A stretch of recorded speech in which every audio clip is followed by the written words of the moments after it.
I'm Rachel, a 28-year-old woman engaged to Brian, a 30-year-old man I've been with for 6 years. We met in our final year of college during an environmental science group project. I was instantly drawn to his passion for conservation and his warm, steady eyes. Our friendship blossomed over shared hikes and a love for cheesy sci-fi movies. Our relationship grew gradually, with Brian always respecting my pace. Having been hurt in past relationships, I struggled with trust, but he gave me the space to feel secure. About a year in, Brian was diagnosed with Crohn's disease, a moment that shook us both. I vividly recall sitting in the doctor's office, gripping his hand as we learned how this chronic condition would shape his life. Brian was understandably scared, worried about how it might impact our future, but his resilience only deepened my love for him. Watching him face his diagnosis with courage made me admire him even more. I threw myself into learning about Crohn's, determined to support him. There were tough moments, hospital stays during flare-ups, but we faced them together, growing closer through each challenge. Last year, during a hike to our favorite waterfall, Brian, despite feeling unwell, got down on one knee and proposed. Saying yes was the easiest decision I've ever made. Now, some context about my family. My father passed away from pancreatic cancer when I was 12. His battle was brief, lasting just 8 months. Those months were a blur of hospital visits, whispered conversations that stopped when I entered, and a growing sense of fear I couldn't fully grasp. My dad was my hero, a high school history teacher loved for his corny jokes and genuine passion. At home, he was the king of spontaneous kitchen dance parties and late-night ice cream runs. His death left a gaping hole in my life. My mother, Emily, now 52, was shattered. For months, she barely functioned. I had to nudge her to eat or shower. She eventually threw herself into her real estate career, leaving early and returning late, leaving us to rattle around our too-big house. We grew close out of necessity, bonded by our shared grief. But part of my mom seemed lost, as if she'd buried a piece of herself with my dad. In my high school years, she started therapy and slowly rediscovered herself. She began cooking again, something my dad had always done, and started gardening and dating casually. I went to college hoping she'd continue healing. We stayed in touch, and she seemed happier than she'd been in years. During my sophomore year, she called, thrilled to share that she'd met someone special. Frank, a 55-year-old businessman who seemed charming at first. He made her laugh in a way I hadn't heard since before Dad's passing. I was happy for her, but over time, I noticed red flags. Frank made snide comments about my environmental science major, suggesting I should have chosen something practical like business. He'd critique my appearance, saying things like, "You'd look so much prettier with a little effort." My mom brushed it off as teasing, accusing me of being too sensitive. When I introduced Brian to them, my mom's warmth was noticeably absent. Frank barely acknowledged Brian, dismissing his attempts at conversation. Over time, my mom's attitude toward Brian worsened. She made remarks about how his health issues would hold me back. When Brian canceled plans due to a flare-up, she suggested I find someone more reliable. I defended Brian, but I'll admit I didn't always push back as hard as I should have. I was terrified of losing my only remaining parent. Looking back, I see I was letting her disrespect the person I love most. This brings us to last week. My mom called, brimming with excitement. She and Frank were engaged and planning a fall wedding. I congratulated her, hiding my unease about Frank. Then she dropped a bombshell. She didn't want Brian at the wedding, claiming his health issues might cause a scene and ruin her perfect day. I was speechless. When I found my voice, I told her this was unacceptable. Brian's condition is managed, and he'd never draw attention to himself at someone else's event. Plus, he's her future son-in-law. How could she exclude him? She got defensive, insisting she was being practical. She rambled about how much effort she'd put into the wedding and how she deserved perfection. I told her if Brian wasn't welcome, I wouldn't attend either. This sparked a heated argument. She called me selfish and ungrateful, ranting about the sacrifices she'd made as a single mom and how I owed her my presence. I countered that she was the selfish one for excluding Brian over something he can't control. The call ended with her crying and me shaking with anger. Since then, she sent guilt-tripping texts like, "I guess I was an awful mother if this is how you repay me," and furious voicemails demanding I apologize. Some family members urged me to give in for peace. My Aunt Amanda suggested I attend alone and celebrate with Brian later, but the thought of attending an event that excludes my fiancé makes me nauseous. I know my mom has been through a lot, Losing Dad was devastating, but I can't excuse her treatment of Brian. This isn't just about a wedding, it's about her refusal to accept him as my partner. Am I wrong to stand my ground? Should I attend alone to appease her or hold firm? I'm torn and need perspective. Am I the bad guy for refusing to go unless Brian is invited? Thank you for the supportive comments and messages. They've helped me feel less alone. A few days after my initial post, I was working on reports for my job at a wildlife sanctuary when there was a knock at the door. I wasn't expecting anyone, so I was stunned to see my mom standing there.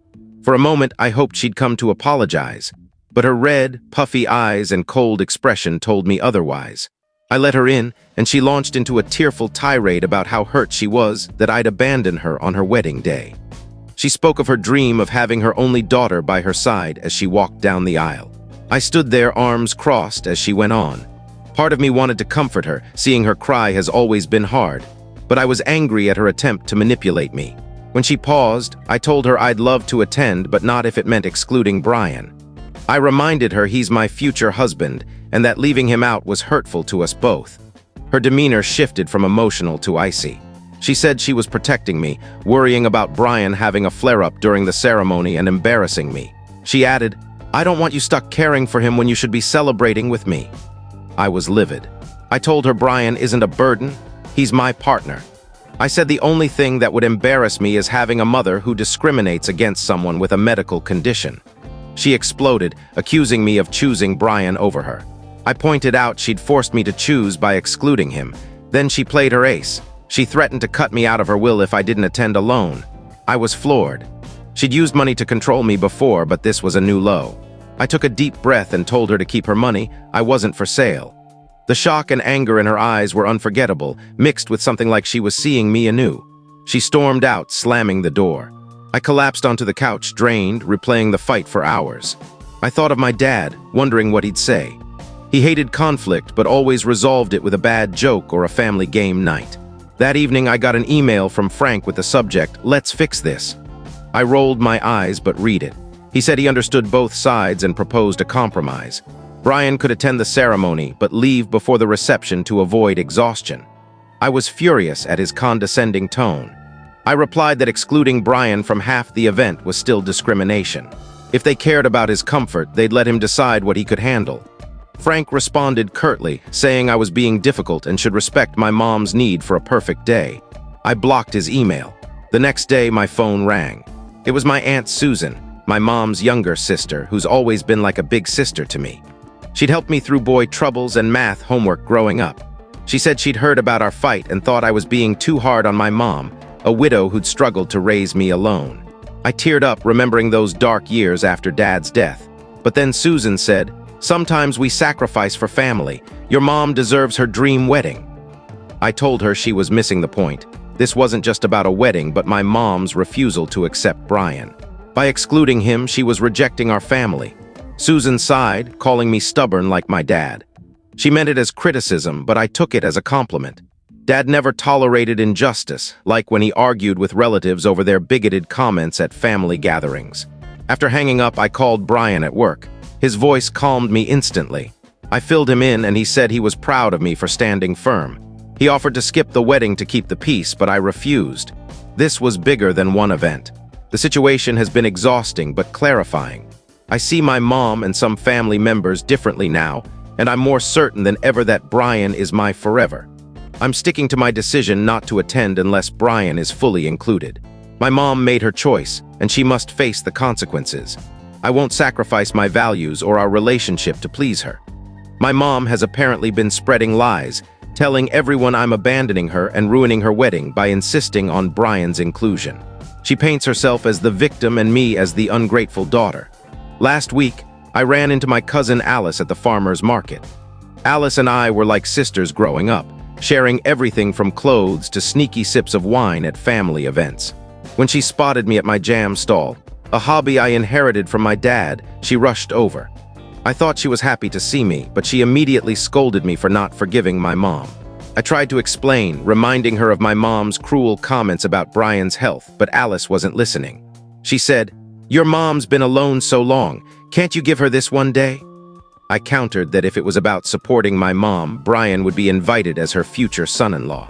Alice rolled her eyes, saying, "We both know he won't last long term. Why risk ruining the photos?" I was livid. I told her she had no right to judge my relationship and that her comment was ableist. She got defensive, saying I was overreacting. I packed up my stall early to avoid saying something I'd regret. That night, while stress baking, another habit from my dad, I got a group text from distant relatives. My great-aunt Sylvia, whom I haven't seen since my teens, and my mom's cousin Marvin, who I wouldn't recognize. They urged me to do the right thing and attend alone. The worst was from my Uncle Greg, my dad's younger brother. We were close when I was young.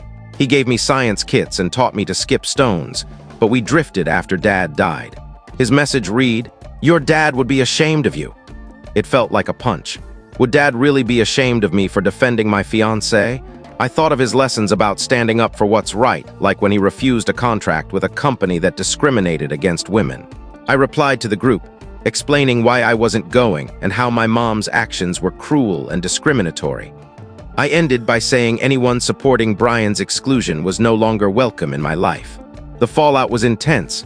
Angry texts, tearful voicemails, my phone buzzing constantly. But some family members reached out privately to support me. My nephew Aaron, who has type 1 diabetes, sent a heartfelt message about how much it meant to see someone fight health-based discrimination. Brian has been my rock, listening to my rants and tears, comforting me, and giving me space when needed. Seeing my family's judgment has solidified my certainty that he's the one I want to build a life with. We're considering eloping instead of a big wedding. The idea of more family drama on our day feels unbearable, and a small, intimate ceremony focused on our love sounds perfect. I'm holding firm. My mom and her supporters can deal with the consequences. I'm done compromising my principles to please others.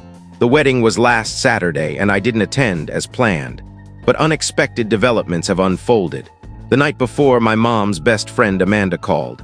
She's known me since childhood, always like an aunt, supporting me through middle school awkwardness, my first heartbreak, and Dad's death. She shared what happened at the rehearsal dinner. My mom, heavily intoxicated, was bad-mouthing me, saying I was dead to her and an ungrateful child for not attending. I was hurt but not surprised. Then Amanda dropped a bombshell. Frank stood up and told her to stop, saying she was embarrassing herself and should be ashamed of how she treated me and Brian. It turned into a scene, with my mom yelling at Frank and storming out. I was conflicted, glad someone called her out but pained by how far she'd fallen. I thanked Amanda and tried to move on. The next morning, Frank texted me, apologizing for his role and admitting excluding Brian was wrong. He said he'd only gone along to keep my mom happy but now saw his mistake. He'd pushed for Brian to be invited even last minute and said we were welcome if we changed our minds. I showed Brian the text, torn. Part of me wondered if this could mend things, but Brian reminded me of my mom's years of hurt. I texted Frank back, thanking him but declining. I said I needed time before considering any relationship with him or my mom. Brian and I spent the wedding day picnicking by the lake where we first said, "I love you." It was peaceful, a stark contrast to the wedding chaos. I heard the wedding was tense. Several family members boycotted in support of me, which moved me deeply. My mom was reportedly grumpy, snapping at everyone. I haven't heard from her since, and her silence stings but also feels like a relief. I'm not ready to face her yet. I'm focusing on the positive. My bond with Brian is unshakable. I've seen my family's true colors, and I've found strength I didn't know I had. I don't know what the future holds with my mom.